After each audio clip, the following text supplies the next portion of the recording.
Hello and welcome to Undrafted, a Dynasty game theory podcast brought to you by the Undroppables.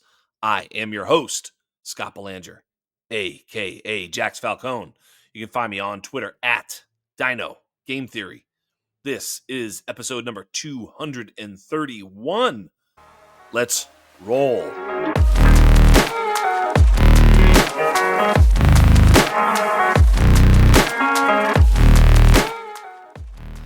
And while we are in the middle of the season of Dynasty Fantasy Football, and I'm sure y'all want to talk about, trading Oronde Gadsden for a future first, we might touch a little bit of that today, but I have a very, very special guest, the literal returning champion, someone who I have had on this program so many times, someone that I love listening to, someone that I love talking to, someone that I love is my friend, Mr. Felix Sharpe. Felix, welcome to the program. I appreciate, always when you extend the invitation. I haven't even podcasted this year, but I can't say no to you. So here we are. And I think that this, when we kind of always preview the draft class, this show has been recorded earlier and earlier every single year because it's October. I think so. And last year I feel like it was December. It was November, maybe. Or November, yeah.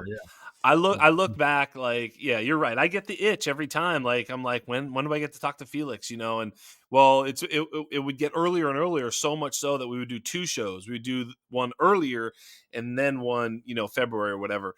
But, first of all, I love talking football with you. Like, we could just not have a show sheet, not be talking about the class, not be talking about nothing, just talk about what's up. And it would be a fun conversation, I think, that people would like to listen to. But I think your specific specialty and expertise is on the college game. That's what you know. You're Devi guy, campus to Canton, the whole thing, like college football expert. You know what I'm saying? I mean, certainly an expert in my eyes, that's for damn sure. But certainly a college football fan. Football fan as well. And when it comes right down to it, this is where you live and breathe. So I love having you on to talk about it. What are your thoughts about this college football season? I would start this question. I think it's a very open-ended question. I think a lot of Dynasty players were fading the 2026 rookie class to get to the vaunted 2027 rookie class, so much so that you could offer someone a 26 pick and they'd be like, no. But if you offer them a 27, they'll do anything. I'll give you whatever you want just to give me that 27 pick. I mean, they're overvalued to some degree. Was it a mistake to fade this 2026 class in favor of future classes?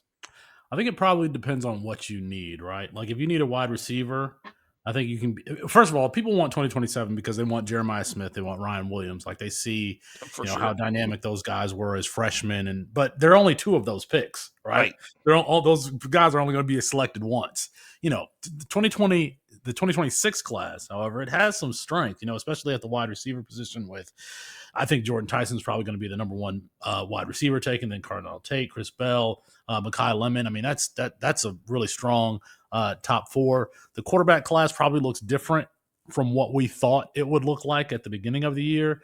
I think running back is probably weak regardless of if you take them in 2026 or 2027. Running back is just, we just came from Breece Hall, Jahmyr Gibbs, Bijan Robinson, and there's just not one of those guys on the horizon right now. So running back is a little bit weak, but from now and going into the future. So, no, I think 2026 has its strengths, and I think 2027. What's going to be interesting is that all the guys who didn't ball out in 2026 and they stay in school, that could make the 2027 class exceptionally and unexpectedly strong at the quarterback position in addition to what we already had at the wide receiver position. Yeah.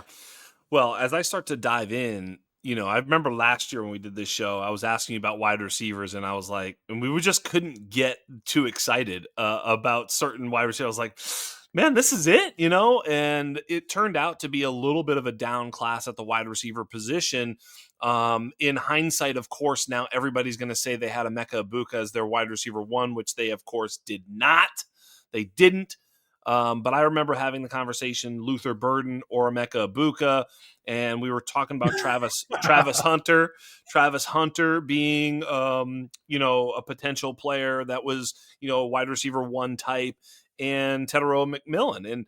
And after that it got a little bit thin. There was really, and I remember saying last year that this wide receiver class from last year, after sort of when it was all said and done, I thought that the Tet McMillan and Travis Hunter should have been later first round picks, not early first round picks. That's seemingly a correct take in hindsight. But ultimately now, as I look at this wide receiver class for 2026, I see some potential studs.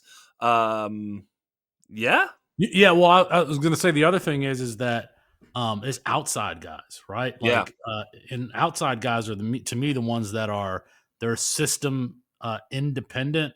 You know, that they usually can beat boundary corners. You know, they're the focal point of the offense. We're not talking about slot guy. You know, Jordan Tyson, an outside guy. Carnell Tate is an outside guy. Chris Bell is an outside guy.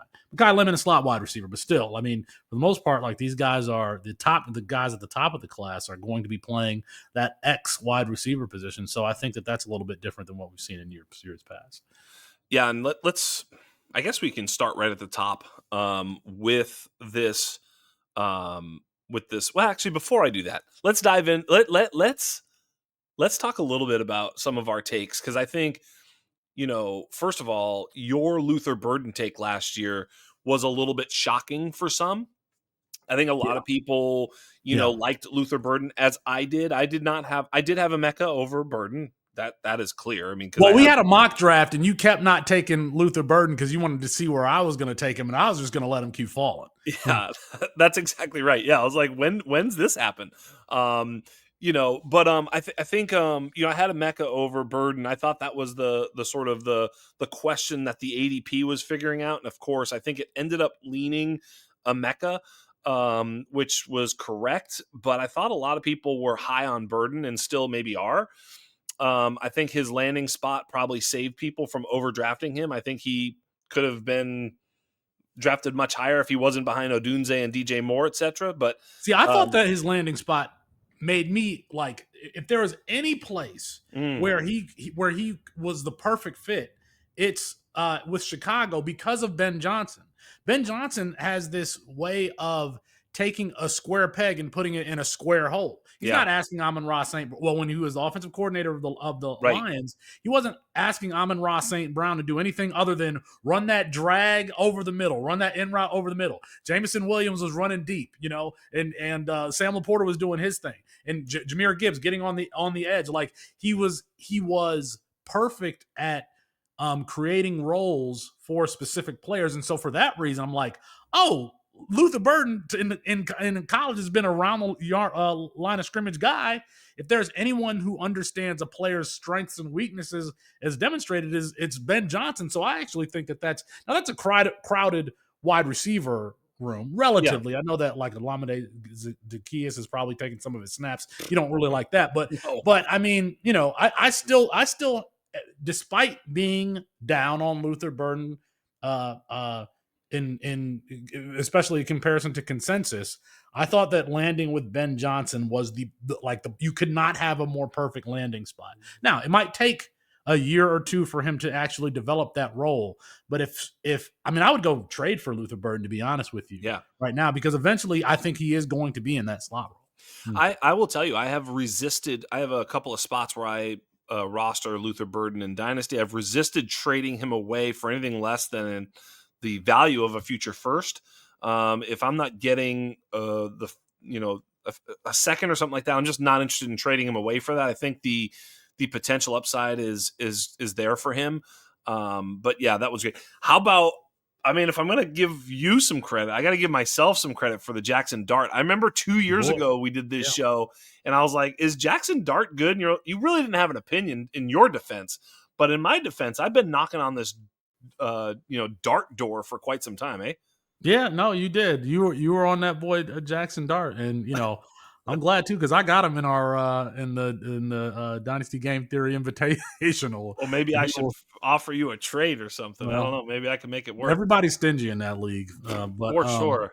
but anyway, no, I will give you a lot of credit because you were in on Jaxson Dart. Sometimes it's just players that you just don't have like a really firm opinion on, but you were on them. Yeah. I didn't have a firm opinion on. You did obviously did. The first thing that I got there with him was like, his numbers. I think that was his junior season when I was asking that question. I was like, he's kind of coming on. He'd been a 2-year starter, but now all of a sudden he was taking strides, stepping forward. And I was like, is he any good? Like the numbers are good. At that point, I really hadn't even seen him play so much. I mean, I couldn't have picked him out of a lineup at that point. But by his and he didn't even have Malik Neighbors. Right. He's got Wandale, Theo Johnson, Detroit area tight end. He's got Cam in the backfield. I mean, once they surround that guy with some talent, especially a guy like Malik Neighbors, and if there was a wide receiver class, I don't know where the Giants are going to pick. If they're in the top, half of the draft, I mean, this is a great class to get a complimentary receiver to Malik Neighbors. Yes, absolutely. Yeah, we'll get there. But I think, now we look at, some of these players, you guys were all over Genty. I remember that, you win Genty. We talked to him. Yeah, we talked to Ashton before his. We talked to Ashton before his freshman year. I still have Ashton's number. I don't know if it's. I haven't tried to use it since 2021 or whatever. But right. But yeah, I mean, we thought he was undervalued. There's some guy. I can't get you, to play in the Campus to Canton League. I've tried, but that's the great thing about it is that it rewards finding guys like this. This is why. I talked about Lenore Sellers on your program because I know I talked about him last year because I talked about him everywhere I go. Bruce Feldman with The Athletic had the nerve to write an article this year talking about Lenore Sellers, talking this guy that nobody's heard of. No, we've heard of Lenore Sellers. We knew that he was underrated. He's not going to be in this class, by the way. But yeah, that's the great thing about this format that we're playing in is that it rewards both seeking, finding, and those guys and understanding and what their strengths and weaknesses are. It rewards that level of analysis or attention. Hey, don't spill the beans. We're going to get to Lenora Sellers. I promise you that. But before we do that, I do want to go straight away and talk about this wide receiver class, the 2026 wide receiver class, right after this. Welcome back to the program. Myself, Jax Falcone, and Felix Sharpe here, talking about the 2026 wide receiver class. I think it's a pretty dope wide receiver class coming up. And I think when you're drafting in your rookie draft, we've talked about this Dynasty game theory all day long is, you want to build around these young receivers. There's going to be some in your first round for sure. Not exactly sure how it's all going to pan out, but I do want to talk about a couple of these guys. So I'll ask you this way. Which are the tier one, wide receivers in this class as you see from right now? Like tier one. I wish I could almost do tiers like 0 in tier 1 because I do think that Jordan Tyson is a cut above everyone else because of everything that he can do. He really doesn't have any weaknesses to his game. I would say Carnell Tate also doesn't have any weaknesses to his game, but Jordan Tyson appears to be a more athletic package. Does that make sense? That's why I would, or if they're tier 1, it would be, Tyson and Tate with Tyson being number 1 for me. Yeah, I like all of those guys. What about Mekhi Lemon? Because right now I feel like if you ask me just from 30,000 foot view, I would say those three. I'd say Mekhi Lemon, Carnell Tate, and Jordan Tyson. And again, I don't know anything, right? So I'm not saying I know everything, but I mean, just from where I sit today, which always changes as I go along, but from where I sit today, I feel like those are the guys. I don't have a problem with that. I just always prioritize or prefer X wide receivers from other. It's like, if we had equally good left tackle and left guard, I'm going to prefer the left tackle. And to me, Tyson and Tate, those guys' ability to be number ones on the outside means a little bit more to me than Mekhi Lemon, who is a very good slot wide receiver, but he's probably going to be playing on the inside once he plays. And I think slot wide receivers are a little bit more dependent on system and offensive coordinator. Case in point, Cooper Kupp. Cooper Kupp plays for did anybody realize Cooper Kupp plays for the Seattle Seahawks now? He does. He's still in the NFL. I just think that slot wide receivers are a little bit more susceptible to what system they're in. But Mekhi Lemon's going to get taken in the first round. Denzel Boston's going to get taken in the first round. I don't have a problem with you having Mekhi Lemon right there in tier 1. It's just because of I just prefer X wide receivers over slot guys. Okay, so let's do Jordan Tyson then. We're going to start with the chalk, if you will. Not good enough for Coach Prime.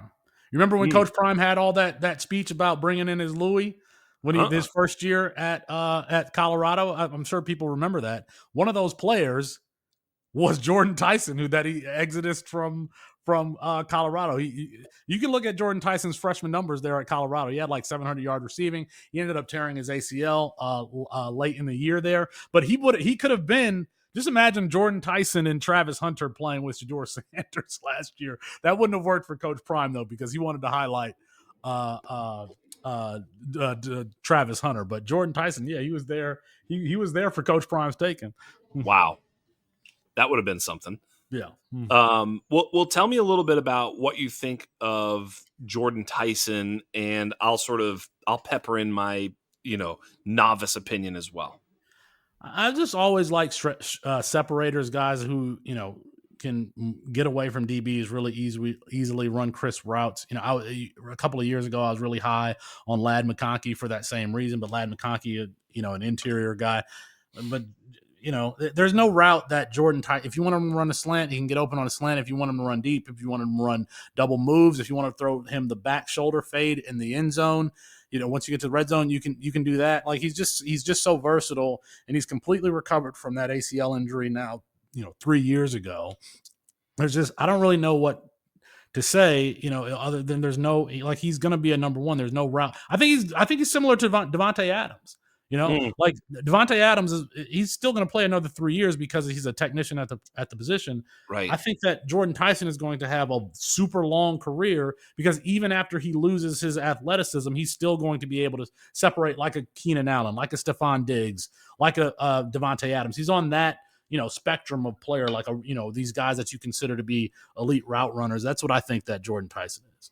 Is there any weakness in his game? I mean, that we can even start to think of in any way? Because like everything I see in terms of, obviously I haven't done any film work. I just sort of highlight watch and, start to look at the numbers. But even for me, I try not to put too much faith in the numbers because I'm waiting till they're all in. I need to wait till all the votes are counted to tell you who wins the election, So for me, I need to see it all. But to the degree that it's here right now in front of me, I just don't see a thing that he doesn't do well based off of everything I'm seeing. Is that about how you feel?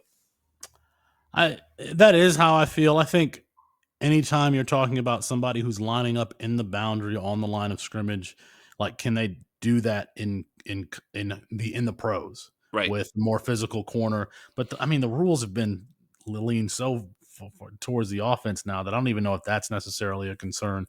So yeah, like play strength, playing through contact, that sort of thing. I think that that's going to be a concern for any outside guy. Sure. But I don't really see him having any specific weakness. That doesn't mean that he's going to go be the best wide receiver, but I just think he's super well-rounded, and I think he's going to have a long career. Yeah. No, awesome. Mekhi Lemon also starting to really make a case to be the number one overall player in this draft. I know at the wide receiver position. I know that you have said, a little bit too slot receiver for you, but I gotta, push back on that over and over and over again because we're seeing with JSN, what Amon-Ra, these are also slot receivers that were sort of overlooked in the process, but they are dominating at the NFL level. Excuse me. Can Mekhi Lemon follow in their footsteps? That Amon-Ra came from the same school, right? So right. And he's a better prospect than Amon-Ra was coming out of college. So yeah, he absolutely can. Not only are we seeing him do the slot stuff, but I don't know if you've noticed, but he's also getting some contested catches down in the where he's going up and getting the ball and fighting for it over. He's not small. I mean, he's 5'11", 200 pounds. Like, he's the same size. I think DJ Moore was bigger, maybe a little bit taller, maybe a pound or two, but he's not. They're all that size, by the way. We look at Felix. The anatomy of an elite wide receiver is 6', 200. That's what we want to see. Makai Lemon listed here anyway at 5'11", 195. So maybe slightly smaller, but that's how big JSN is. That's how big Amon-Ra is. That's how big CeeDee Lamb is, except CeeDee Lamb 6'1". That's how big Justin Jefferson is. That's how big Malik Neighbors is. That's how big Jamar Chase is. Like, keep going on Yeah. down the list. That's how big the modern stud wide receiver is. 6', 200. You want them to be sort of long enough to be able to have a nice catch radius, but you don't want them to be too tall where they're, sort of too lanky out there. You don't want them to be too small where they can't beat press and like be physical enough to get off stuff, but don't want to be too long where they're not quick enough. So it's like this perfect size is like 6', 200, where they have enough girth, but they're not too heavy, all the rest of it. And guess what? Jordan Tyson, about 6'1", 6'2", he's a little bit longer, but about 200 pounds. So he's maybe CeeDee Lamb's size. And now you look at, Makai Lemon, if he's 5'11", 195, that's right in the sweet spot as well. I mean, the other thing is for a slot wide receiver, I think he's averaging over 15 yards per reception.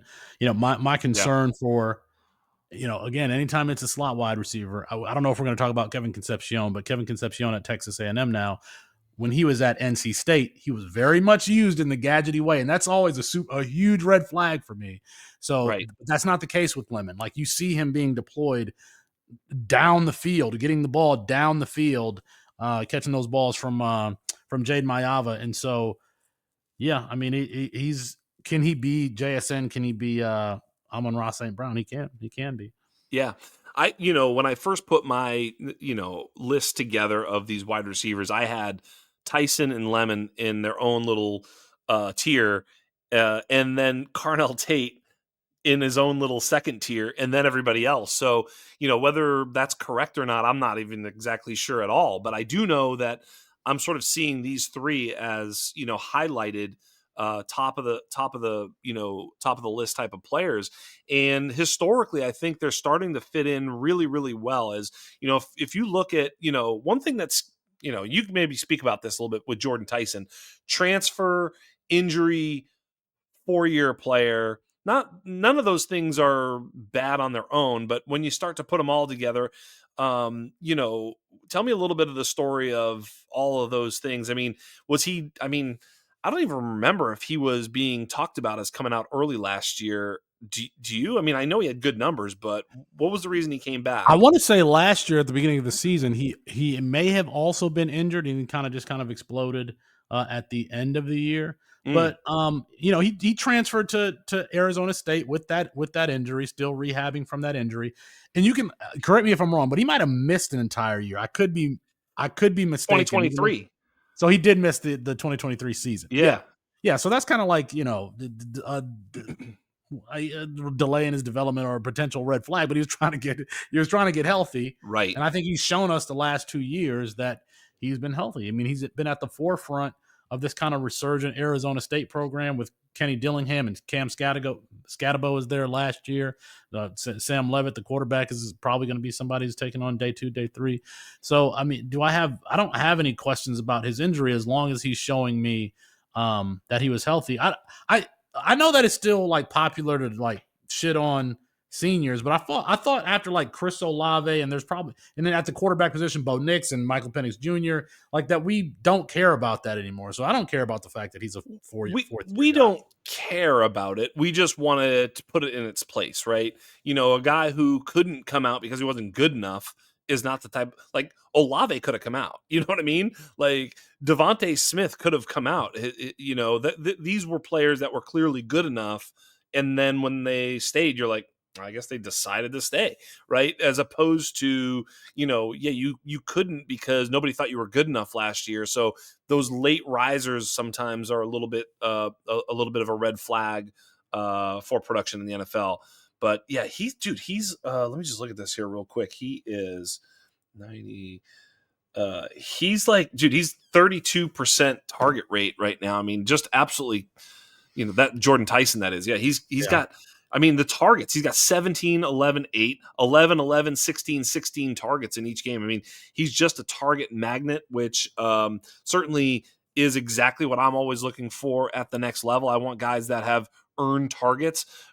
Earning targets, we've talked about this as a skill. Earning targets tends to be sticky as you go from, college to the pros. It tends to be sticky when you go from one pro team to another pro team. Earning targets tends to translate. So I really like that about Jordan Tyson. In terms of Mekhi Lemon, he will be coming out early, and he's kind of doing the same type of thing where he's like you said, he's almost 16 yards a catch out of the slot.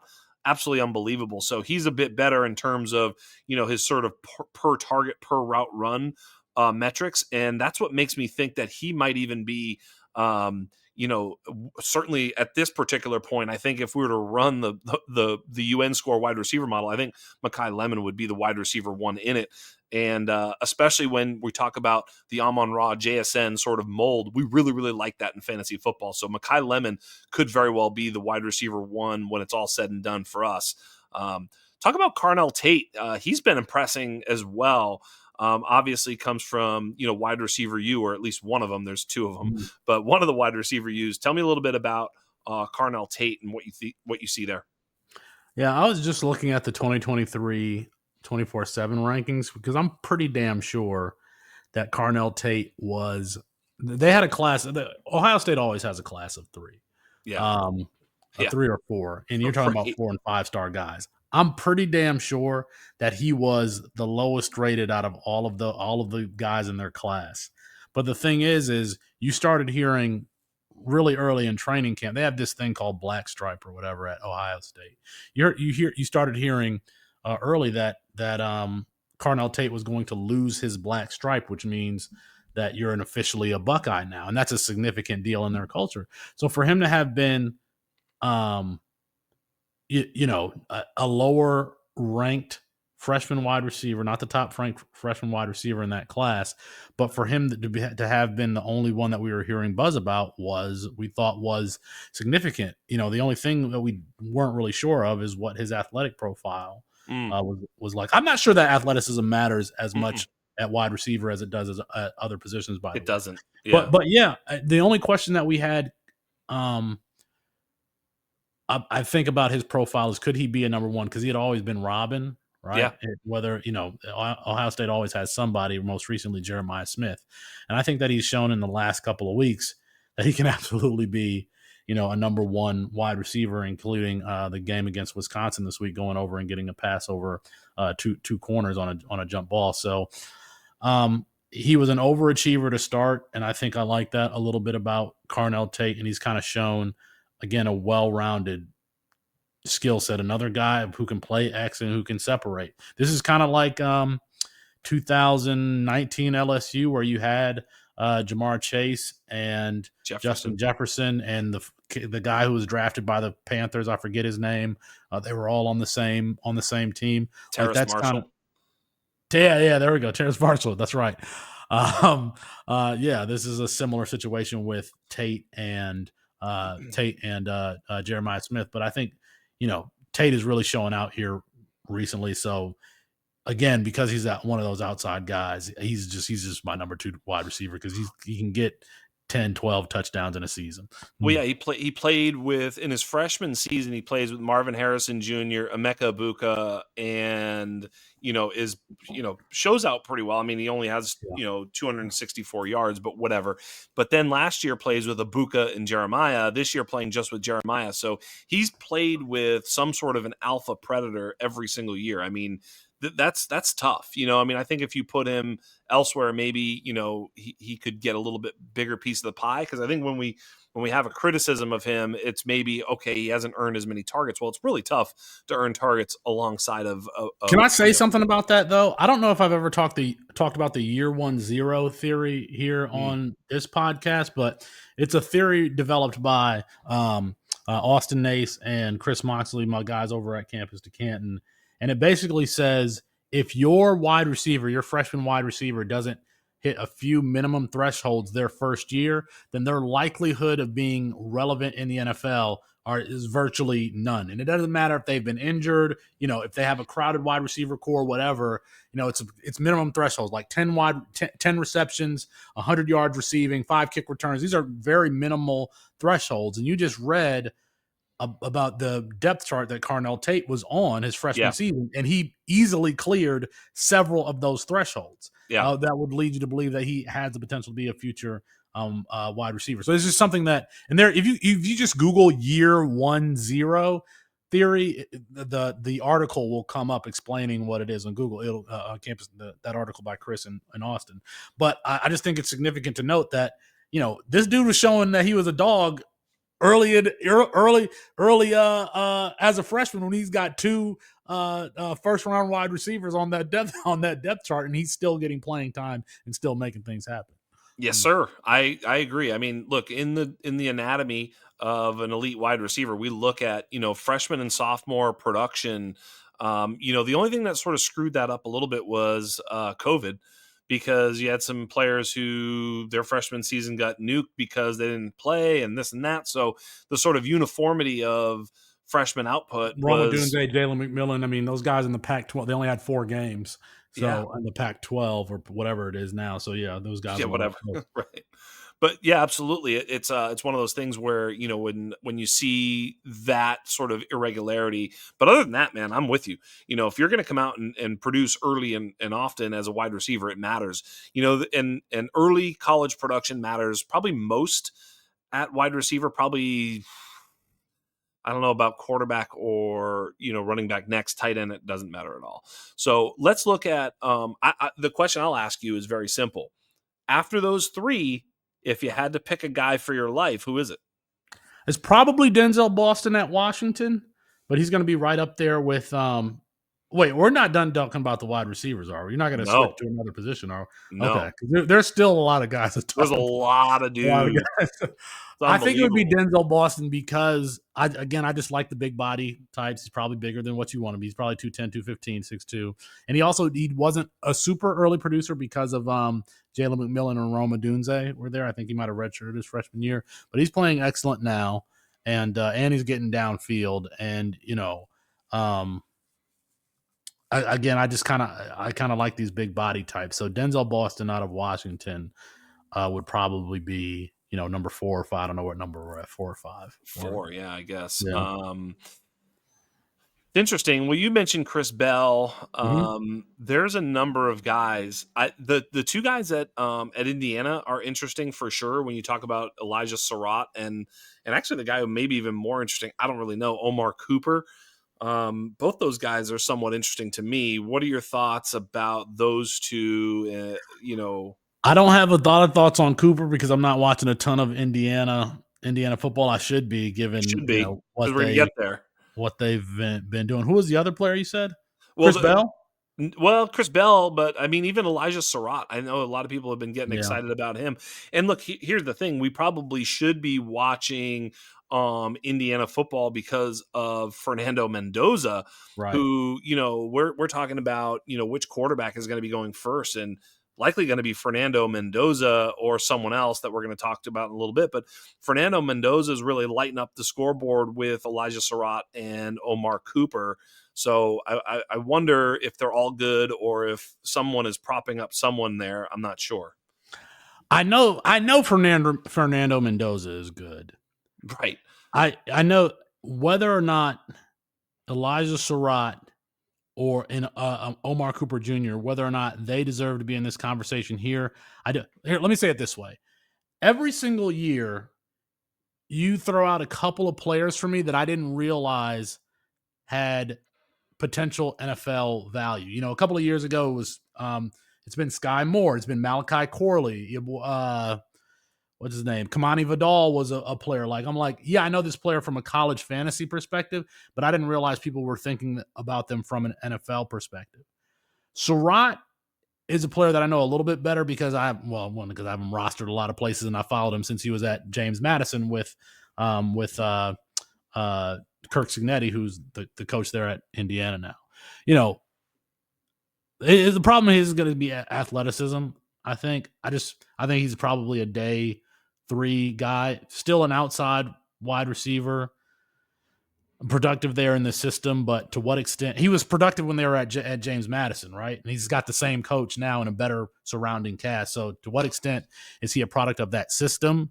And to what extent is it on his own individual merit? I don't I don't have a really clear answer for him. But I've never, particularly with Surratt, I've never watched him and said, okay, that's going to be a difference maker at the NFL level. Now, that doesn't mean that he's not an excellent wide receiver there at Indiana. Indiana has had some great wide receivers with Ty Freifogel and Wap Fillier, but those guys, Peyton Hendershot, tight end there, like those guys have just never struck me as difference makers at the NFL level. And so I feel that way about Surratt. I don't know about Cooper. I don't really have a strong opinion on Cooper. Well, let's talk about Surratt. So Surratt was, played at St. Francis in 2022, his freshman year. Then James Madison, as you point out, put 1,200 yards up. And then last 2 years in Indiana, I'll just give you look, anything over 2, especially as a freshman, 2 yards per route run is great. Now he did so at St. Francis, but he's going to sort of check a number of weird boxes in that he was productive at an early age. So his yards per route run go 2.06, 2.92, 2.76, 3.02, all very, very solid numbers as you go along. He doesn't have an excessive number of contested targets, and he was pretty good with contested catches along the way, although this year not as good. But his passer rating when targeted is through the roof, and not just when he was at the smaller levels at James Madison and St. Francis. He's been 128.9 and 148.6 this year, quarterback rating when targeted. So like everything about it, when you sort of look at him, I would be willing to bet that his EPA per route run is good. All these sort of metrics that we look at. So I'm wondering exactly, he's been a touchdown scorer too. 13, 8, 8, 9 thus far this year is Elijah Surratt. So Elijah Surratt listed here at 6'2", 213. I know you like those bigger bodied players. He's going to be an interesting player for me right now. When I look at one of the things I think I share with you is I look at the NFL mock draft database, and they have him at the consensus big board at player 108. So that's well outside the top 50 that we need him to be in and to really be a player that we're interested in. But, many players fall outside that early and then get steamed up. I guess what I'm getting at is we're still a long ways away, but some of these peripherals look very, very good for Elijah Surratt. And I just got to admit that often I feel like every year I find out how the NFL feels about certain players from you telling me on this podcast. So that's news to me. I didn't realize he was considered a top 100 player. Yeah, right in that ballpark. So pretty interesting for sure. Denzel Boston, by the way, 27. So let's get into Denzel Boston. Yeah. Denzel Boston, tell us about Denzel a little bit, and I'm going to look him up while you're talking.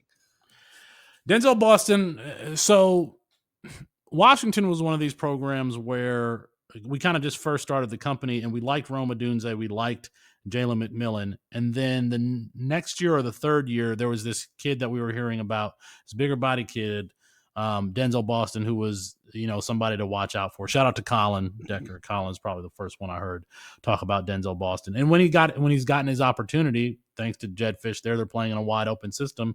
He's kind of making a mockery of these. Now Big Ten. I forgot Big Ten secondaries now. A 6'2" possession wide receiver. Everything that you would expect from a possession wide receiver. He has a little bit ability to go deep. Even though he's not going to probably run away from most NFL corners, but he's going to make the contested catch. And I don't really know what. He's probably a security blanket type, good catch radius. I mean, that's the kind of wide receiver that he is. He's not going to. I don't think he produced super early because I think he redshirted his freshman year, so he's a 0 there. But when he's gotten his opportunity, he's made the most of it. Yeah, I've got him in 2020. He's been at Washington since 2022. I've got him with 4 targets and 7 targets in his first 2 years. So, but those would have been McMillan and Odunze years. Yep, absolutely. Yeah. And if you sort of wash those away because they're not good, obviously, they're not good. Even the last 2 years, 1.86 yards per route run in his junior season. This year, 2.20. So far, analytically, doesn't look like the guy. I think he's going to be an overdrafted NFL prospect from Probably, yeah. what I see here. If you just gave me those two blind quizzes, the Elijah Surratt and the Denzel Boston sort of, metrics, I would pick Surratt. That doesn't mean that's the case, because this is always, an imperfect, science. But the NFL, or certainly the NFL industrial complex, as we like to call them, and the consensus has him at player 27, just behind Carnell Tate. I don't think he's there, but I'll tell you who's next, and then you can tell me what you think of him, because I'll go right down in order on these guys as we did last time, because I think it's really fun to do it this way. NFL mock draft database, very, very cool site, love it, and it basically just gives you the consensus, big boards from whomever the hell they're curating it from. Next is the Tennessee kid, Chris Brazzell. Oh man, what do you think? Yeah, Chris Brazzell, he transferred from Tulane. He was playing with Michael Pratt there. He had a great redshirt freshman season and kind of parlayed that into getting a bag at Tennessee. He's another one of these longer, thinner types. A bit of a speed guy. 6'5", 200 listed. So there you go. I didn't realize he was 6'5". I thought it was like 6'3". Well, he could be. I feel the same way. Who's your boy? Like Tillman, who just came out of the same program. Like, listen, every single year, Josh Heupel has a Jalen Hyatt, a Cedric Tillman type, and this is kind of the same thing. Yeah, Chris Brazzell may be a little bit better than Cedric Tillman was, but they're very good at finding players that fit the role for their system, and this just happened to be Chris Brazzell fitting that role that Cedric Tillman used to have for Tennessee. So I don't think that he's a difference maker. I just don't. He's a fine player. I just don't think that Chris Brazzell is they have him at 28. That's 38. So yeah. So potentially a first round draft pick. That's interesting to me. I don't see that either in the numbers as well. So your take actually lines up with what I see as well. I mean, the Tennessee system. By the way, just as it were, PFF's grade is not good on him either. He is not. No. Okay. So they don't like him. His yards per out run are fine. It's not like he's not good or anything. But I think this is probably, when you say that makes a lot of sense, that he's not quite that type of player. The next guy on the list actually is interesting to me, because it's Jacoby Lane out of USC. Obviously, again, that sort of idea that he's playing behind or near an absolute superstar could mute his, sort of target earning ability. But what are your thoughts about Jacoby Lane out of USC? Another possession wide receiver who's not going to run away from somebody, but will make the crazy catches, one-handed catches sometimes. Will remind you a little bit of Brandon Lloyd, if anybody remembers Brandon Lloyd for the 49ers and Broncos, I think. Patriots too. Yeah, that's what I think about Jacoby Lane. I'm trying, sometimes these possession receivers, depending on season, they can have an excellent season. They can get, high touchdown variance, but they're going to be a little bit inconsistent, I think. Maybe limited at the next level. Yeah. Michael Pittman, Michael Pittman type, somebody like that. That's kind of the type of player that I see Jacoby Lane being. There you go. So I'm with you a little bit in terms of Jacoby Lane. Now here's a guy that I think we both like, probably above some of these others, which is Chris Bell out of Louisville. You mentioned he's right around the corner from you. Tell me a little bit about Chris Bell.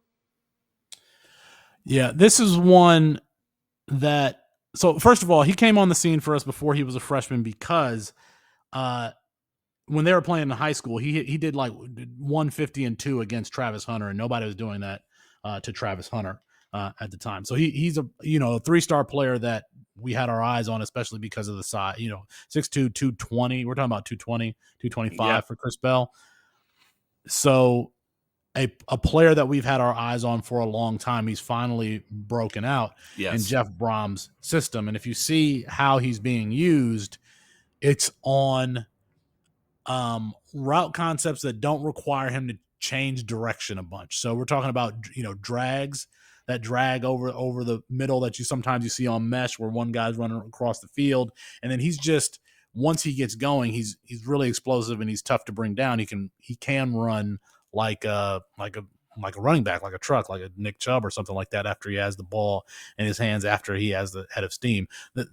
I don't know where you're telling me they have Chris Bell ranked, but I think that he's probably going to go in the first round because the NFL just can't keep its hands off a guy at that size. And when they go run it, he's going to run a sub 4.4 at 220 pounds. This Chris Bell might be the Anthony Richardson of wide receivers, Right. wide receivers, where the NFL just can't, they just can't help themselves. So, the only thing that we've seen him have success do, because this has been his breakout season, is being used that way. So he's pretty good on back shoulder throws. I don't think that he's as strong at the catch point on overhead, jumping and getting it as you would think with a player of his size. He's not DeAndre Hopkins where he's going to go moss some people, not consistently. What he's really good is on those in-breaking routes when he has a head of steam and he's catching that ball in stride, is just bringing him down after that. But if you're going to ask him to run the route tree that you would ask Jordan Tyson or Carnell Tate to run, I don't think that he's really capable of doing that.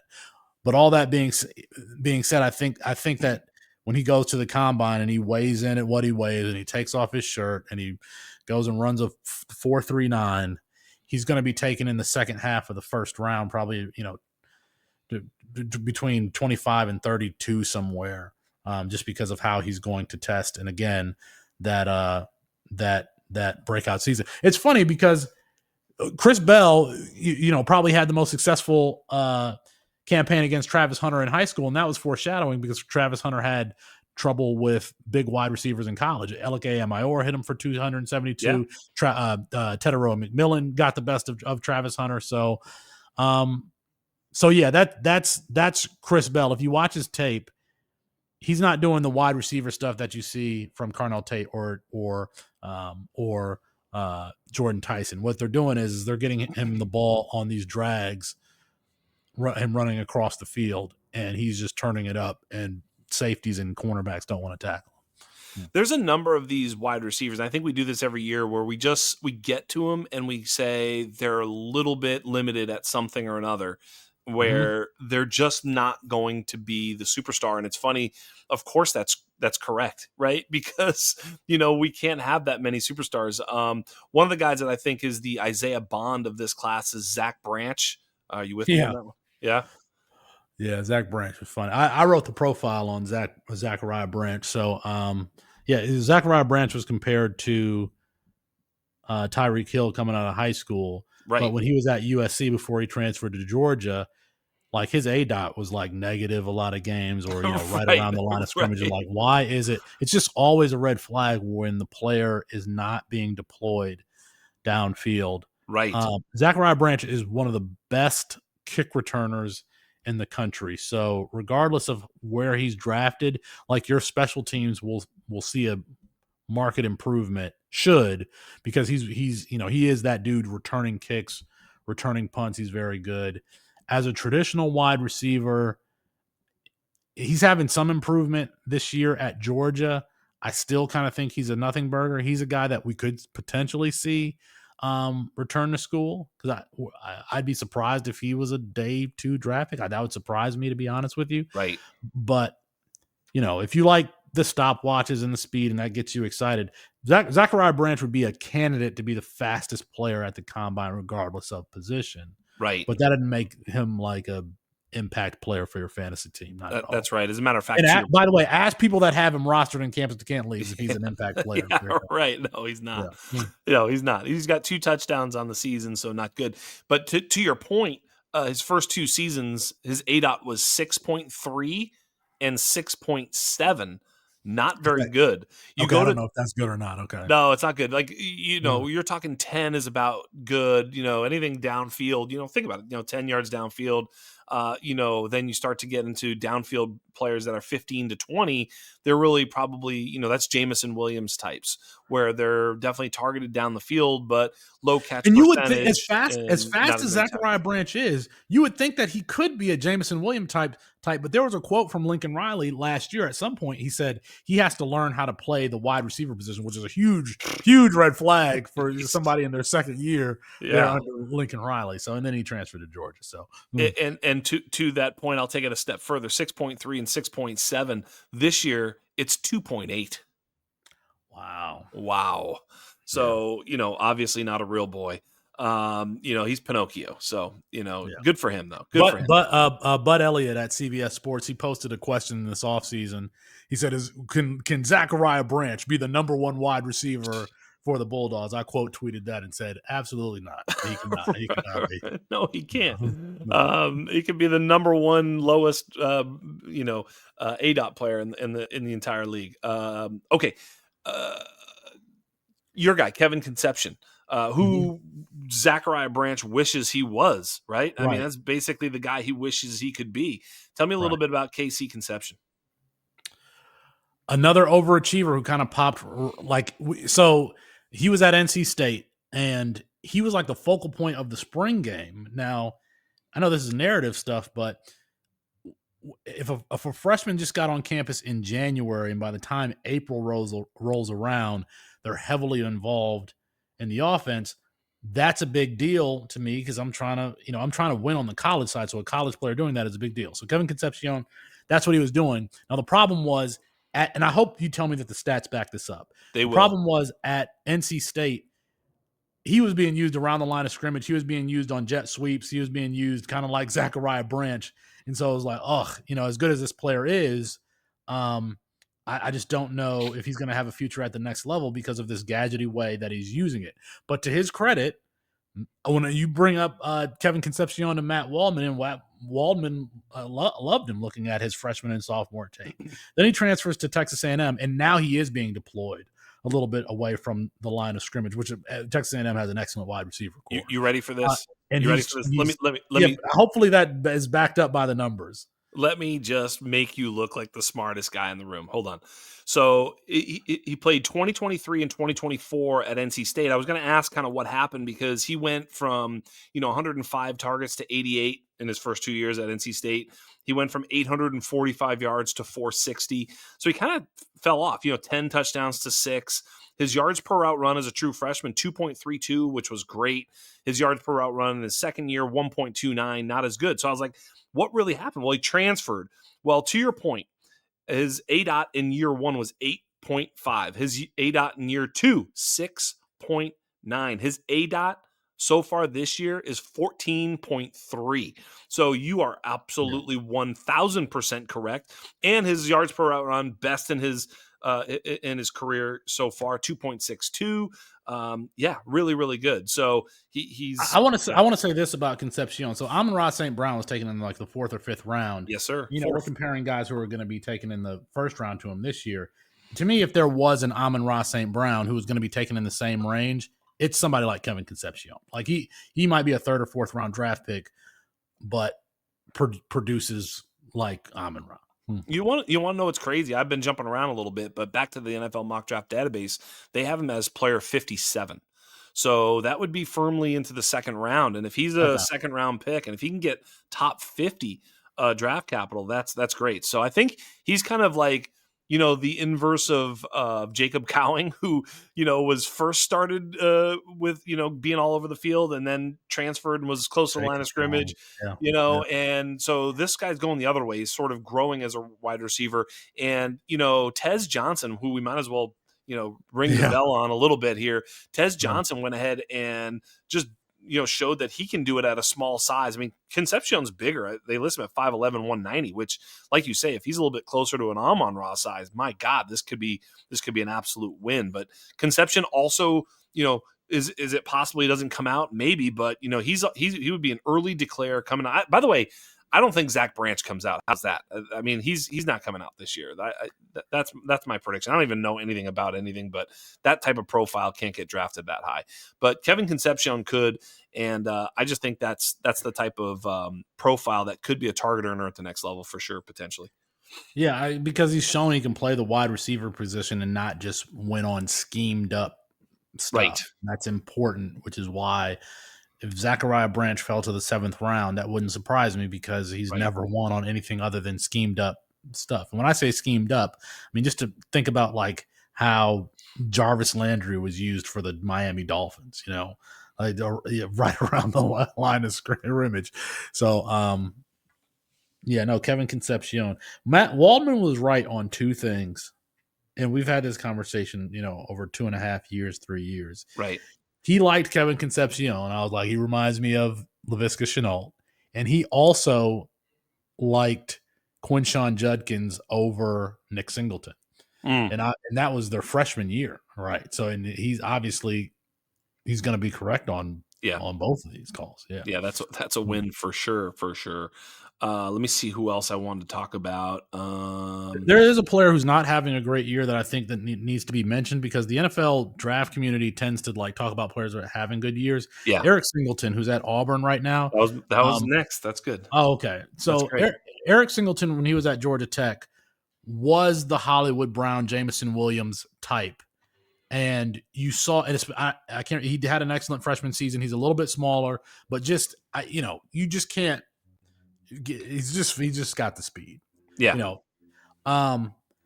And we kind of thought that going to Auburn under Hugh Freeze that they might be able to use him the same way, and he might have, he was having mild success at Georgia Tech, and then go to Auburn and have an explosive year, and then vaunt himself into the first or second round. That's obviously not happening. But he's a very good player. Like Singleton is a very good player. I could see him declaring for the NFL draft, and then he would just probably go on day 2 or early day 3. Yeah. But I could also see him entering the transfer portal again to the extent he has eligibility left for one more year and attempt to really vault himself up draft board. So Eric Singleton is a guy that I don't really want to forget when we're talking about this wide receiver class. If we're talking about this wide receiver class being deep, Eric Singleton is one of the reasons that it is deep. One player that I started to like a little bit, I'm not sure what I think of him, a 4-year player, transfer twice, playing at Alabama, is Jeremy Bernard, who I don't know, man. I'm not exactly sure what I'm to think of Jeremy Bernard. He might just be sort of an average player, I think, is probably what he is. Just probably will get drafted, probably will have a role, probably will be just a guy. There's a bunch of them in the NFL, just, Jalen Naylor or whatever. You know what I mean? Like, oh, look, he's good, like guys who are just good in the NFL, but never really much of anything. That's probably Jeremy Bernard's lot in life or fate. What are your thoughts about Jeremy Bernard? He broke year 1 zeros thresholds at Michigan State as a lower ranked recruit, transfers to Washington. And he's also behind all of these guys. Yeah. Roma Dunze, Jalen McMillan. I forgot who the third wide receiver, Denzel Boston. He's there. But coaches seem to like him because Kalen DeBoer was the head coach at Washington. And then Kalen DeBoer goes to Alabama and Jeremy Bernard follows him. So he hasn't had the opportunity to be the number 1 wide receiver really until this year. He's probably the number 1 wide receiver for Alabama, even though Ryan Williams is there. Right. No, I don't think that he has a particular calling card in particular. Just kind of you mentioned some guys that are just really, they're okay players, but they don't have anything in particular trait that stands out. I would say that that's probably the same thing for Jeremy Bernard, but a guy that is a little bit difficult to tackle and can run after the catch. So, right. No, I'd forgotten about him. So, yeah. Yeah, I don't know if he's going to get drafted obviously I think he'll be drafted, but you know what I mean, with any sort of all right, so I'm going to just name off a couple names of guys I've been looking at. Tell me when one sort of stands out as, that guy right there. Deuce Robinson, Florida State, Deion Burks, Oklahoma. Belleville stand up for anybody in Michigan. Huh? Deion Burks went to Belleville High School in Michigan. It's like a Oh. powerhouse Michigan program. What So about Vinny Anthony, Oklahoma? Vinny Anthony? Yeah, is that a real guy? I have no idea who Vinny Anthony is. Hold on, let me look him up now. This is the greatest part of the show. Did I get that wrong? Is that a real person? Is that a real player? Oh. Did I just make that up? Wisconsin. Vinny Anthony II out of Wisconsin. Yeah, why did I put Oklahoma? That's not right. Yeah, all of his 279 yards receiving this year. I had not heard of Vinny Anthony, and I'm also not going to Wisconsin for wide receivers. No, I want to hear the other names that you mentioned before, because we can talk about Deuce Robinson. Yeah. What about Barian Brown? Is Barian Brown on this list? No, let me see. No? Oh my goodness, Barian Brown is not on the list. Barian Brown. What about Joseph Williams? Is he on the list? Probably not. Ian Strong out of Rutgers? Let me see. You're going too fast for me, pal. I gotta look these. Well, as you look him up, I'll talk about Deuce Robinson. Go for it. Deuce Robinson is an AJ Brown type in the fact that he was a player of the year in both baseball and football coming out of high school, and he went to USC to play both of those sports. He never really dedicated himself to football, which he should have. He was also a tight end. He was considered a tight end coming into high school. I thought he should have played tight end, because he's around that 220-ish mark. Was super athletic as a tight end, but not, doesn't stand out as an athlete as a wide receiver. At USC, they pretty much only used him as a big slot wide receiver running these seam routes. And he had some success doing that, but he was not he wasn't getting enough action. So he transfers to Florida State, and he's obviously become Florida State's number one wide receiver.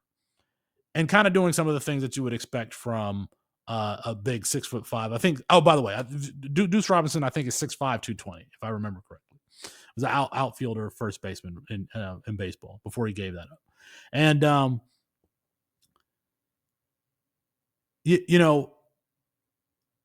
I think he needs another year, and he needs another year to show that he can dominate at the wide receiver, that he's like that he's not a tweener tight end wide receiver, that he's fully a wide receiver, that he can separate, that he can do more than just run deep and catch back shoulder passes. And I think it would benefit. Deuce Robinson has always played baseball in the spring, so I think it would also benefit him if he stayed with the program during the spring and got those reps with his quarterback. The only problem is that this Florida State team is going to get demolished after the season. Mike Norvell is going to get fired. It's going to be a new thing. So he's probably going to make the jump to the NFL, because looking back, like, his team is not going to be the same. Florida State's not going to be the same next season. So, another like a tall, long catch radius guy who probably should have played tight end, didn't. Probably should have not played baseball at USC, did, but now having success as Florida State's number one wide receiver. So that's Deuce Robinson. I do want to mention Barian Brown. Go for it. For a second. Barian Brown, excellent freshman season at Kentucky. Ted Ginn type. Barian Brown is a Ted Ginn type. We thought that he was going to go on and have that type of success, receiving the ball. Great kick returner, another one of the best kick returners in the country. I actually traded when Jalen Hyatt was at the height of his powers. I was like, Jalen Hyatt is a fluke. I traded Jalen Hyatt straight up for Barian Brown. Now, that hasn't turned out the way I wanted it to, but he's definitely going to get on the field as a kick returner, another guy who's probably going to get drafted based on his basically his special teams ability. Yeah. And then if he finds a role on the offense, he could just find, hey, I've figured out how to play wide receiver here. But just an explosive player, can take returns to the house, can catch it deep. Just hasn't put a complete season together either at Kentucky or he's at LSU now. Yeah, exactly. But another one of those guys who, is going to go to the NFL Combine and test really well, and everybody's going to go gaga over it. All but right, we'll probably get I back got to my that. sleeper. I got my sleeper locked and Okay. loaded. I'm trying to figure this stuff out. I'm looking at these guys. I'm just like, you know, like literally combing over things, and then I stumble upon this guy named Cooper Barkate. Are you familiar with this guy? Is He that is a Northwestern? no, he's a Harvard transfer. He played Oh, 3 you years got at me. Harvard, and now he's at Duke. Oh no, I don't know. I should have known that because he's a Darian Mensah's wide receiver one. No, I don't. I don't have an opinion on Cooper Barkate. What are the stats that are making him stand out? Well, check this out. So far this year, he's got 647 yards, 4 touchdowns, 16.6 yards per catch. That's pretty good. He is 2.91 yards per route run, 127.6 quarterback rating when targeted. So yeah, that sounds pretty good. Look, his career at Harvard was actually pretty good. He was 3.74 yards per route run as a freshman, 2.33, 3.16. So I mean, he's been pretty productive his whole career, at least on a per route run basis. Before he transferred his junior season, 1,100 yards, 11 touchdowns at Harvard. Again, it's Harvard, but then he goes to Duke, and as a senior, he's putting up real numbers. He's 6'1", 200, so call him 6 foot 200. No idea what he looks like. With a name like Cooper Barkate, I would bet he does have a lunch pail, but I'm not sure. There you go. And it's not going to be this year, but next year, his quarterback is somebody that we should definitely be talking about. Somebody Yeah, like on I the noticed. CJ Sprout spectrum, Darian Mensah. Just Yes, an they're excellent saying he ball. might come out this year. Are you Well, sure? so he was a redshirt freshman last year at Tulane. Right. Excellent season and is having an even better season this year. Yeah. I still think that 3 years starting at the Power 4 level means something. He could Yeah. come out this year. I have not heard that. I've not heard the NFL community talk about Darian Mensah. That's why I was assuming that maybe he's just nobody's thinking that he's going to come out. But if he does, I mean, he's somebody that we should talk about right there. Again, like just to he's the so to me, CJ Stroud in high school, he wasn't going to impress you with how far he threw the ball or lasers. It was just like a ball placement type player, and that's what Darian Mensah is. Just impressive accuracy. Yeah. Mm. Well, NFL Mock Draft Days has Darian Mensah as player 101, so third round type prospect. I guess third, fourth round prospect. So It makes somewhere sense. in that Yeah. ballpark, borderline day 2 player, which makes sense. I think they're totally jacked up in terms of these quarterbacks because they have 4 going in the top 6, and I'm telling you that is They have 4 unlikely. going in the top 6. I Yeah, can't even picture who that would be, actually, to be honest with you. exactly. I think Yeah. these things just basically tend to work themselves out. And I'm not here to pour shade, but Fernando Mendoza is 1, Dante Moore 3, Lenora Sellers pour one all the way out as number 4, Ty Simpson 6. I would be willing to bet that Lenora Sellers might not even go in round 2 or be drafted at all. He's probably going back to school. What are your thoughts about Lenora Sellers before we get into the rest of these guys? Okay, let's not defame the name of Lenora Sellers first, because Okay, all right. first of all, number like 88 quarterback in his class, 3-star prospect, who we've talked about on this program before. He ever played a snap as a starter at South Carolina, and the fact that he's vaulted himself into this conversation is evidence that we were probably, who cares if Tesla sells any cars? If their stock goes up and you cashed out, you probably made some money, regardless of what their forward PE is. Okay.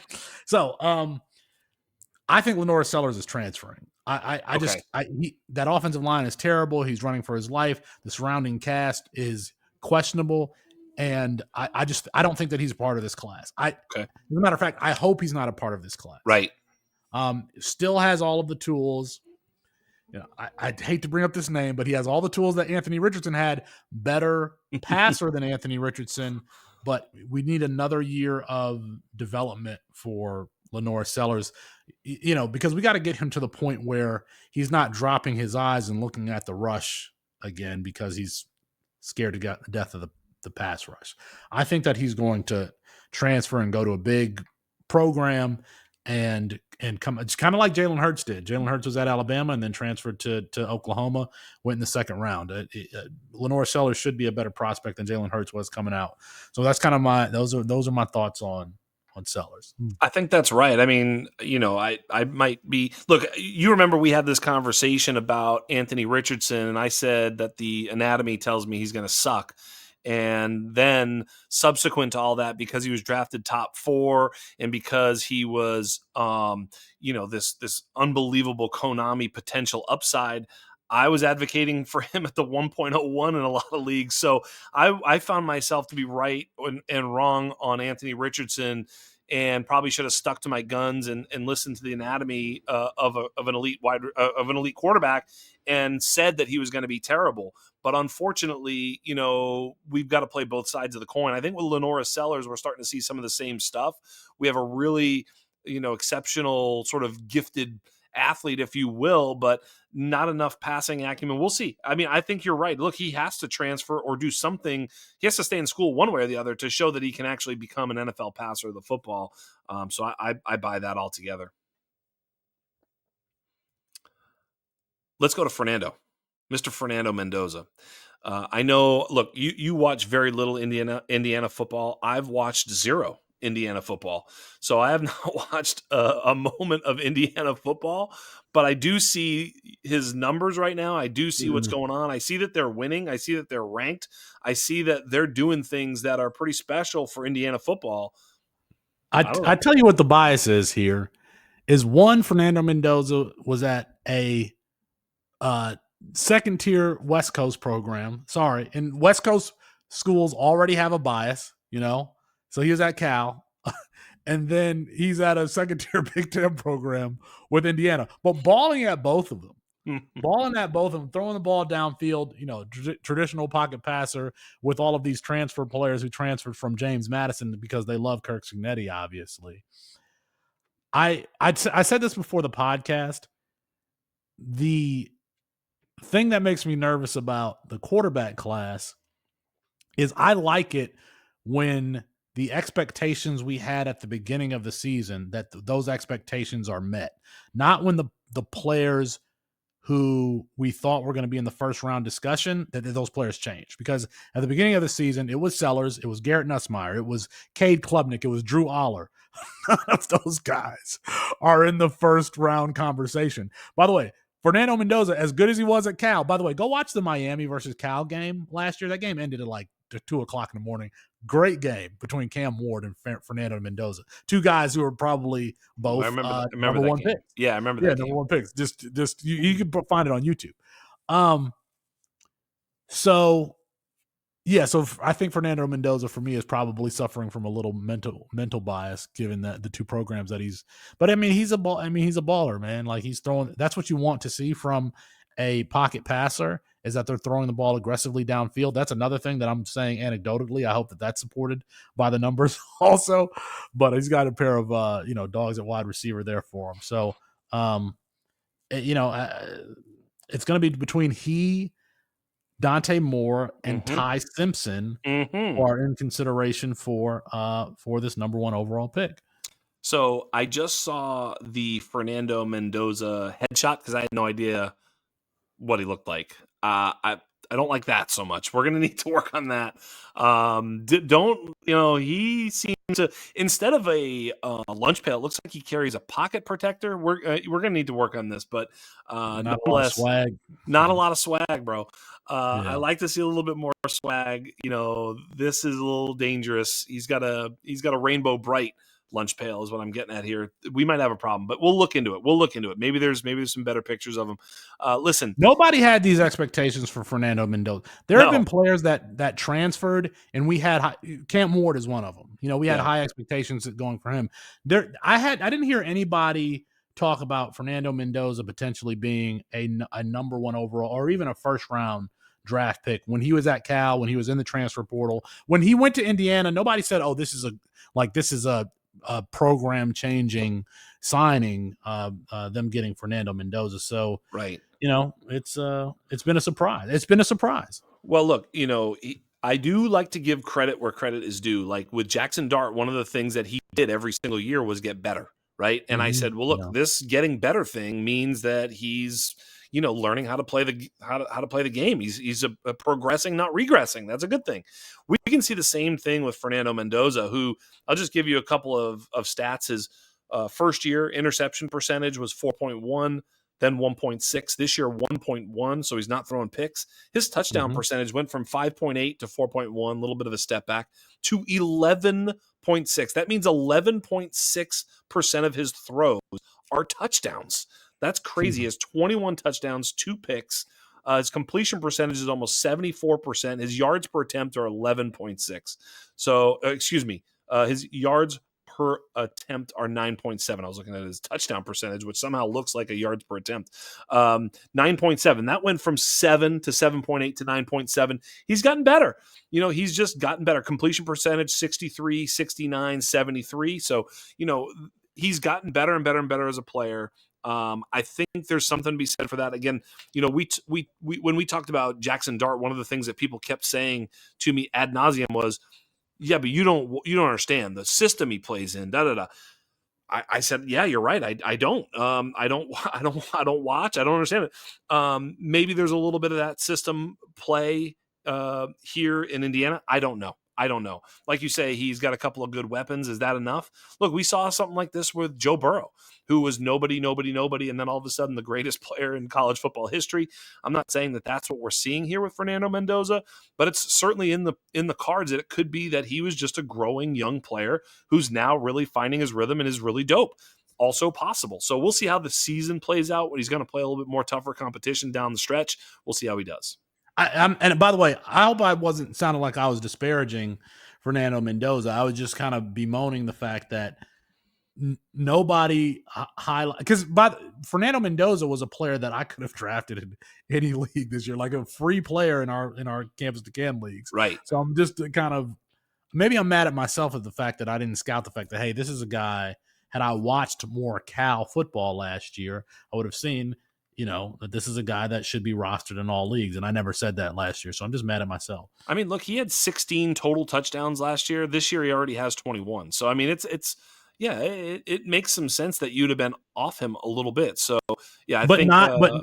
But for fantasy purposes, this is a guy that's going to make open threes and shoot 100 from the line. But he's not a rusher, Right. He's not someone like, you talk about Dart. He's not somebody who's you're going to see running his body into linebackers and stuff like that. So he's going to have a good supporting cast. He's going to have to be protected.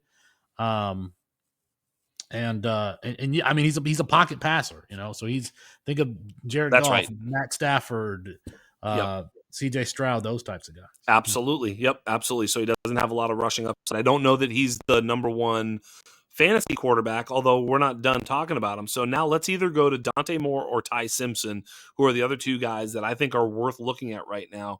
Who do you want to talk about first? I want to talk about Ty Simpson first, because you tweeted something that had been my concern for Ty Simpson, is that, man, for 1 year starters in college do not have a great track record at all in going to the NFL. You're talking about Mitch Trubisky. You're talking about Trey Lance. You're talking about Dwayne Haskins. Those types of guys who only started 1 year. I was looking at the trying to just see all the quarterbacks in the NFL, and I don't think that there's a single guy starting right now who only started 1 year in college. Now, I didn't make it through all of the teams, so somebody can correct me if I'm wrong, but I don't think that there's a single quarterback starting in the NFL for a team right now who only started 1 year. He's having a great season. He's having a great season for Alabama. He is somebody. Now, he more scrambles to throw, but I think that he's a player that at the next level, he would turn that scrambling to throw to scrambling to run. But he's making some excellent throws, and Dan Orlovsky has been, I don't know about checks and protections and all that stuff, but he's complimented Ty Simpson's ability to do that. But man, the fact that he's only started 1 year would be a huge red flag for me. And Kalen DeBoer is a Jake Haener, Michael Penix Jr. Like he's a guy that produces quarterbacks, so there's no risk to Ty Simpson if he went back for a year, because he's still going to be able to put up numbers. This is the type of quarterback that Kalen DeBoer likes. Jalen Milroe was not. So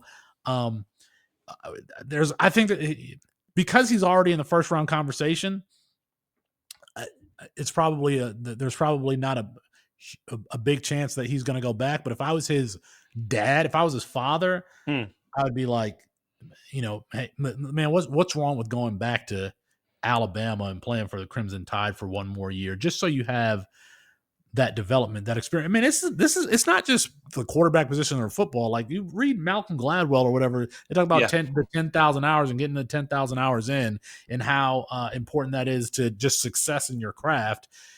Ty Simpson just got here. He's just started, so he needs some more time to develop. Here's the problem, though. He's 23 years old, and he's almost 23. He's just really? 22.8. He's born in where's his birthday? I have it right here. December. He'll be 23. He's a fourth-year player, who didn't play his first 3 years. So that's another concern here. If he needs more time, how much goddamn more time does he need? The fact of the matter is he needed to get on the field sooner, and that's really the question I'm having is why wasn't he able, if he's this great, top 5 pick in the NFL draft, great, he couldn't get on the field. He did get on the field, by the way. You can go look at that. Yes, sir. He almost lost to USF, if I remember correctly. Alabama almost lost to USF, and Jalen Milroe got put in at like halftime of the first round because Ty Simpson started this game. So people had written Ty Simpson off, because he did have this loss. And I got to go find out which game that was last year or 2 years ago. 2 years ago, USF. He was USF. It is. Yeah, they nearly lost this game. To big bad Alabama. So, he was behind Jalen Milroe. Jalen Milroe had to wait his turn too behind Bryce Young. Yeah, and Ty Simpson had to wait his turn behind Jalen Milroe. So that's kind of how it works at that position. That's kind of how it works. Well, there it is. Fourth year senior getting his first start. He is playing great. You can't take this away from him. We've seen great players play great in Alabama. We've seen Mac Jones, Bryce Young, Jalen Milroe. None of them have necessarily elevated to an NFL status that we're super excited about.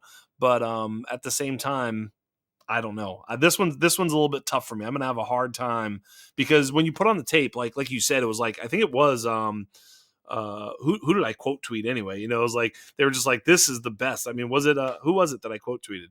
It might have been Dane Brugler or something like that. Yeah. But either way, like the scouts are gonna love this guy. The NFL is gonna love it because you turn on the film. I've watched a little bit. He throws a nice ball, a lot of placement, a lot of anticipation. We'll see. But he was one that played so chaotically in high school. I think I may have written he reminded me of Johnny Manziel because he was always running backwards also. Wow. Kind of like Russell Wilson also. Yeah. But he's kind of cleaned some of that up too. Wow. Interesting. Very, very interesting. What about Dante Moore? All right. I wanted to save Dante Moore for the end because Dante Moore is my favorite in this class for a number of reasons. Okay. Let me go through them. First things first. Is that 2023 quarterback class, which included Arch Manning, Nico Iamaleava, Malachi Nelson at USC, Dante Moore, and Jackson Arnold. These guys were supposed to be like the next thing in the quarterback. I was the highest on Dante Moore. I'm like, these other guys, you guys are looking at stuff that doesn't matter at the quarterback position. This guy has basically started since he was in 8th grade at Detroit King, by the way, Detroit Stand Up. I know that he's not as sexy as these other guys, but he's my number one quarterback in this class. And all of the other quarterbacks that I named, people don't even know who those guys are because they suck. Arch Manning, trash. All these other, Dante Moore is the best one. But man, this dude has played in championship games in Ford Field twice before he was a senior. He started since he was a freshman. Like he showed high anticipatory throws, like, throwing before wide receivers broke. I think I have I do.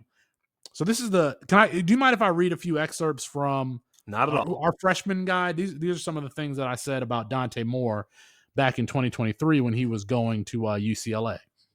I said that his arm talent should be considered in terms of catchability and anticipation rather than laser-like darts. His quick decision-making and anticipation is evidence of a player with an extremely high football IQ. Of all the freshman quarterbacks, Moore is the one that this evaluator would bet on successfully starting for a college program today with short notice. Moore is a pocket passer in the mold of Tua Tagovailoa or Joe Burrow with arm talent similar to these two. He's not an improviser. Moore appears most comfortable when he's able to release the ball immediately after completing his drop back. Like other pocket passers, Moore will require a dynamic supporting cast to reach his fantasy ceiling. He is extremely polished. And I think that that's what we've seen at Oregon this year. It's the fact that he's got his supporting cast around him. He's got Keon Sadiq, who's going to be a first-round draft pick at tight end. He's got DeCorian Moore, who's this year's version of Jeremiah Smith. Not to that level, but he's the number one freshman wide receiver in the class, and he's got the program of Oregon behind him too. So, Dante Moore, I think, is such a high floor player. And sometimes we look for the Lenore Sellers type, the guy that, who can go be the Konami code guy, and we don't take what's right in front of us. And Dante Moore he's been good since he was in ninth. Well, probably since he was in eighth grade, but since he was ninth grade playing for Detroit King, a huge school there in Detroit. And, it's had all the schools clamoring after him very early in his career. So Dante Moore, super high floor player. I think he's going to be right there in the mix to be the number one player. Now, that being said, he started at UCLA his first year, he was already committed to Oregon, flipped his commitment to UCLA, transfers back to Oregon, sits behind Dylan Gabriel last year, and is starting this year for Oregon.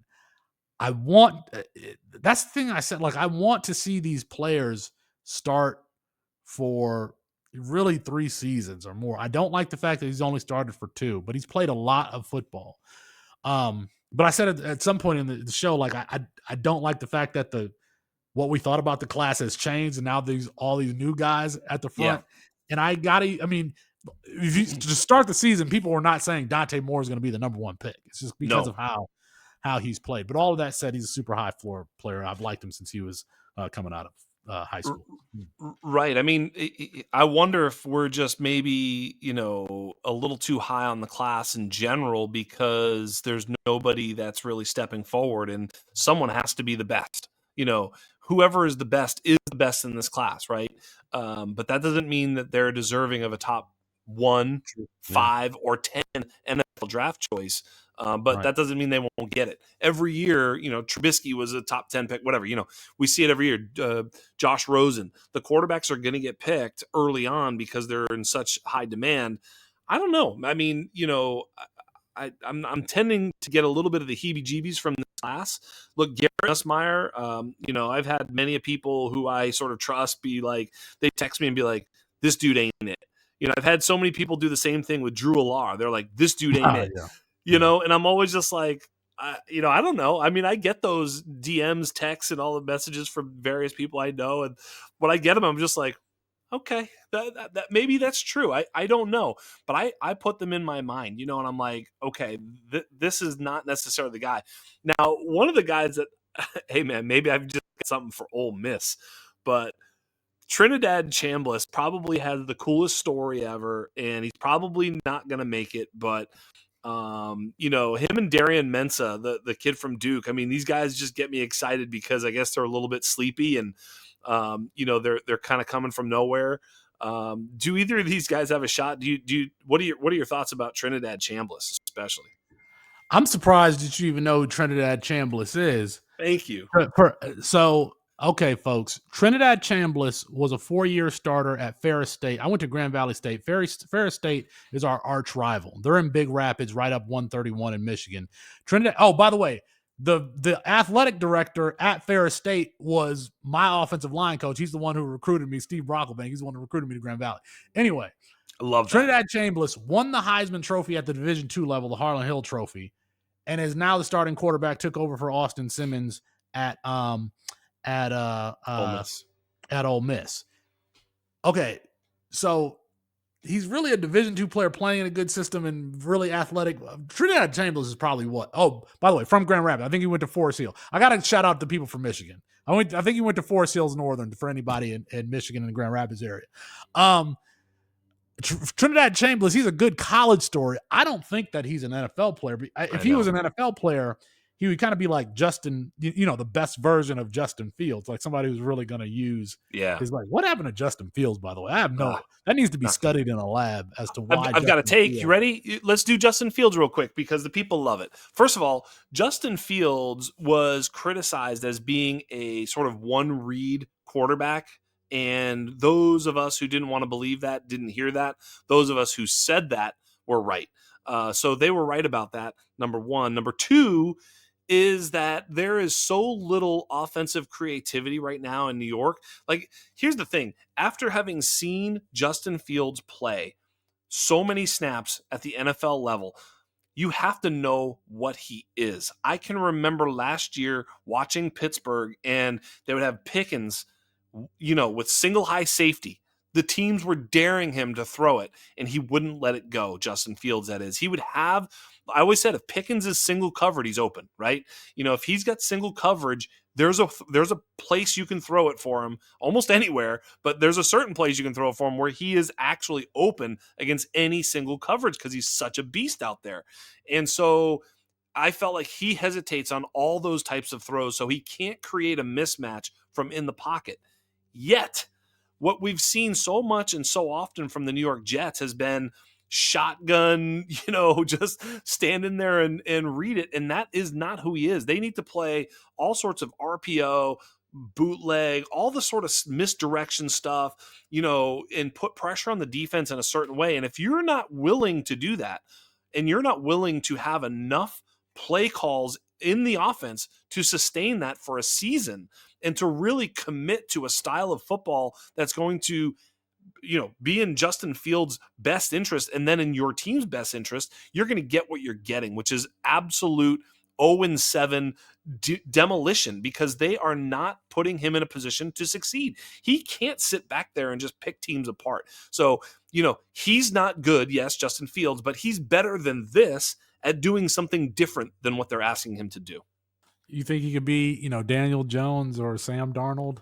No, he's not Sam Darnold. No, I mean like the guys who have revived Baker Mayfield, guys who revived their careers with different really teams. Not really, because he can't do any of the things, especially that Darnold and especially Baker can do, which is sit back there and make throws. And just sit back and make throws. When it's all going to shit, like you look at even Tampa Bay, like last night, they were getting worked by right. Detroit. Lions. They did, man. Detroit played really great. And, Baker was under pressure. The defensive line was getting home. But Baker stood in there with no Chris Godwin. Emeka Egbuka was hobbled. You could tell he was not playing his best. Mike Evans got fucking rocked and out of the game. Yeah. Who else? Oh, Jalen McMillan's been out. They're down to their 5th, 6th, 7th wide receivers. Tez, they're relying on Tez Johnson. Tez is dope. Of course, we have to say the MVP, but still, nonetheless, he was relying on tertiary weapons for sure, but was still gutsy enough to sit back there and make throws and kind of. There were times during that game I was like, I think they got a shot, even though they really didn't because the teams were so outplayed. So my point is he can't do that. He could never do that. So you'd have to play a specific style of football where if you were down 15 with 2 minutes left in the third quarter, you'd almost have to sub them out, and you've got the Jameis Winston type in the holster. That'd actually be a good combo is Jameis and Fields on the same team. And you kind of play, whichever style you're playing. If you're ahead and you can run and seriously, that would actually be better. One quarterback. I'm trying to think of, everybody thought that Jameis was going to the Bengals, right? And then they got their savior. And dude, the fact that Jameis don't play is just a sin to entertainment. I mean, is this an entertainment league or what, man? But that's what's happened with Justin Fields. And, he's got a lot of skill, but he doesn't have the ability to read defenses and just sit back there and pick things apart. And a lot of times it's just gun shy. He may actually have the ability physically to make some of these throws, but something in him, and that's why he has a lot of pressure to sack numbers. He just sort of eats it a lot. And he's afraid to sort of let it go.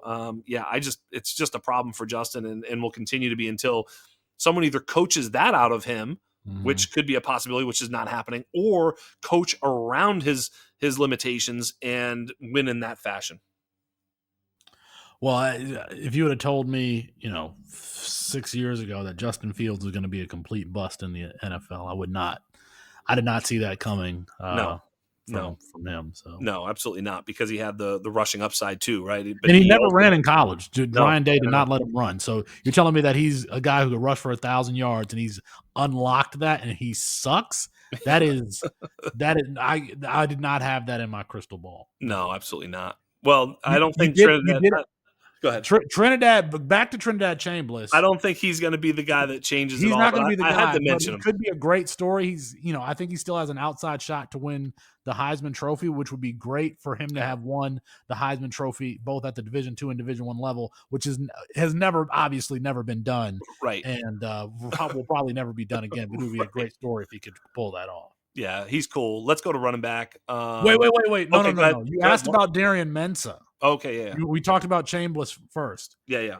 Like Darian Mensah beat out, and I can't remember who it was. There was a senior, an upperclassman who transferred to Tulane last year. There were actually two players that were in the running to be the starting quarterback. And the next thing we hear about this Darian Mensah, this redshirt freshman who gets the job at Tulane. And oh, by the way, he's like he's throwing the ball into tight windows. He's throwing over the shoulder. He's making Tulane something to watch. So at the end of last season, again, pure pocket passer, not going to run a lot. A guy who relies entirely on his accuracy. When it came to last season, I posted, these are the quarterbacks that I think are going to enter the transfer portal and command it back. Darian Mensah does, and I thought that he was going to go to. I thought he was going to go to LSU. I thought he was going to go to like LSU or a program like that. He ends up going to Duke, and so I was super disappointed. And I thought that, okay, that's the end of the Darian Mensah story. But he's playing better than he was last season. He's playing better than he was last season at Duke, albeit in a watered down ACC. So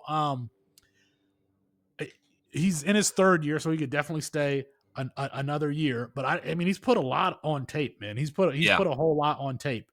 But I know fantasy gamers don't like these kind of vanilla pocket passers, and he is that, but he's a damn good player. I don't know if he's going to go day one, but protect him and surround him with talent, and he'll get the ball. He'll be the point guard and get the ball to that talent. That's all. That's what I can say about Darian Mensah. He is currently PFF's highest graded passer in the 26-27 draft class. So anybody who's eligible to come out this year, he's the highest rated passer.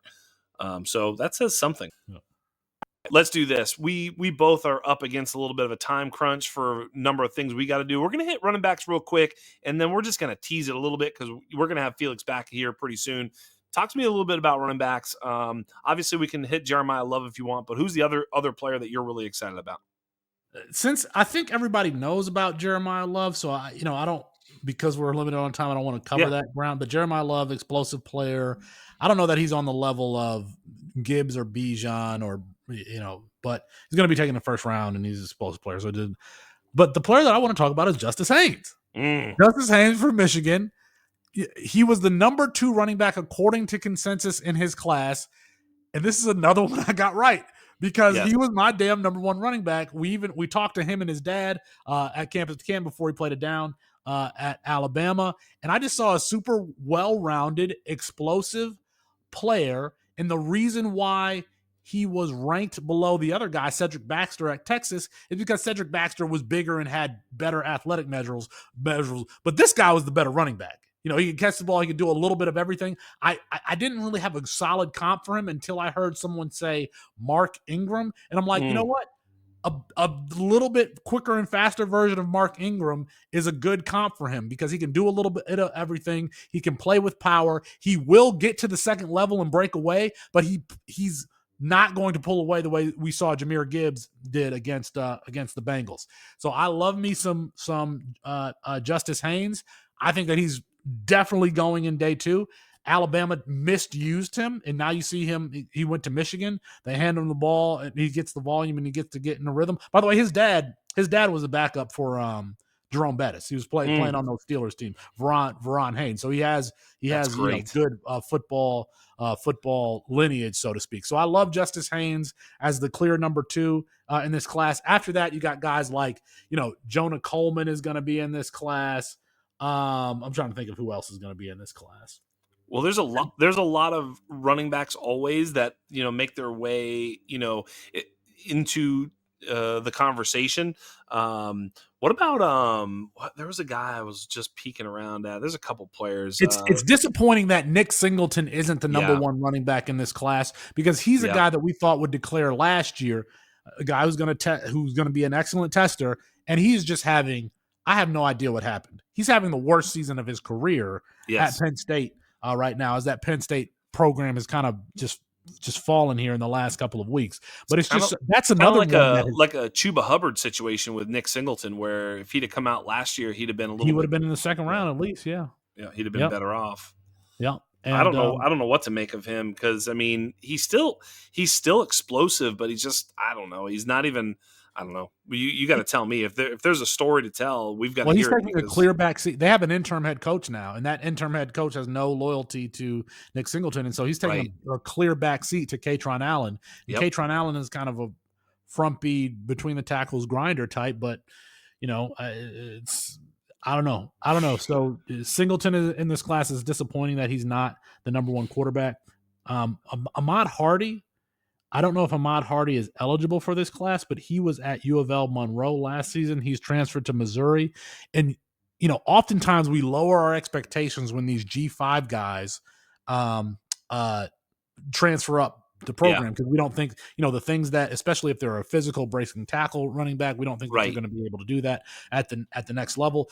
Ahmad Hardy's been as far as yardage and statistics, has been the best running back in the country this year. So he's in this class. I don't think that he's a player that I would get super excited about, but he's going to be in this class. So Wayman Jordan out of USC is a JUCO guy who transferred to USC and took over their starting running back position. He's gone out for the season with an injury. And had he not been injured, I could see him going in day 2, and he reminds me a little bit of Ashton Jeanty. Now, Ashton Jeanty was probably overdrafted, and he was if Wayman Jordan went to Boise State, he might also run for 2,000 yards in the season, but he's at USC. So Wayman Jordan is a player that I like, but again, he's just coming off an injury. So kind of like who was the running back from Texas that the Carolina Panthers drafted, and then he immediately tore his ACL again? Jonathan Brooks. Jonathan Brooks is yeah. So I don't know if Wayman Jordan is going to declare for the NFL draft, but he is a very talented player.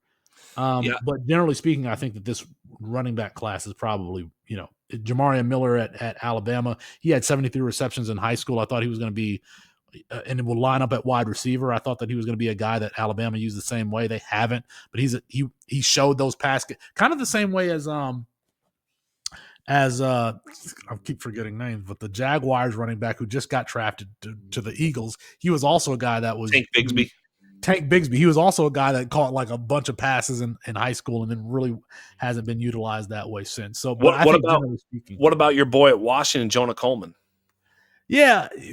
So you don't like older running, but he's like the Bashil Tootin the Bashil Tootin of this class. So I'm just looking for guys that can. I like Jonah Coleman, but he's a little bowling ball type. Yeah, I'm just not looking for going to be a great tester that are like pretty solid. What about Cam Cook, the kid out of Jacksonville State who's like leading the whole country in rushing? He's small. He transferred from TCU. I don't know what to make about a guy who spent 3 years at TCU and didn't do a lot, and then transfers to Jacksonville State and kind of tears it up. Yeah, no, totally, man. Yeah, I'll be just searching for running backs worth anything. I mean, really, any running back can be valuable as long as they get a shot. Right. And obviously, draft capital will give these guys a shot. Hey. Right. We're going to do some more. We're going to do this again. We're going to dive deeper. I'm going to get smarter with these prospects. I will tell you that right now, I think it's a wide receiver class. I think the top of the class has 3 or 4, maybe there'll be a few more that show themselves, but a handful of wide receivers. There's always a couple tight ends. Jeremiah Love is special. I really think he's definitely the clear RB1 in this class because he's able to do so much in terms of catching passes. There's going to be a couple of running backs. I think you're going to still have a pretty solid round one. The quarterbacks scare me. It'll be interesting to see how that all comes together as the season ends, as to what happens with these quarterbacks and how the NFL evaluates them and where they land and the rest of that. But I'm a little bit terrified of the quarterbacks because, like you say, there isn't one that can at least get by with a little bit of rushing upside. We're not seeing a Bo Nix, Drake May, Jaxson Dart type of player where we've got sort of some of the passing upside and some rushing. We don't really have that. And so we don't necessarily have some upside there. I think it's going to be 1-2 turn rookie draft type quarterbacks as opposed to top of the first round. Got to get them quarterbacks in this draft. So that's going to be kind of interesting. So, position players up front, Jeremiah Love, a bunch of wide receivers, at least as of right now, that's how I see the class. We'll see how it all Justice Haynes is top 7, top 8. Justice Haynes too, please. Yes, it's Jeremiah Love at tier 1 in the running back position, but Justice Haynes tier 2 by himself. All right, here's what we're going to do. We're going to take a couple weeks, a couple weeks here and there. Going to let some of this stuff percolate a little bit. We're going to do a mock draft, me and you. That's what we're going to do.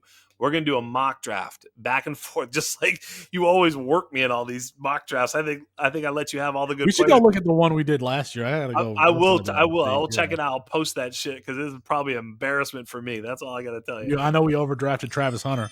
Yeah, for sure. All right, buddy. Yeah. Well, thank you so much, and I appreciate you, Felix Sharpe, the greatest college mind I know, knows everything. Love you, brother. On behalf of everybody here at The Undrafted, on behalf of everybody here at The Undroppables, on behalf of the greatest podcast producer to ever walk the earth, Mr. Michael P. Duncan, you have been joined by the great Felix Sharpe. I am Jax Falcone, and we are out.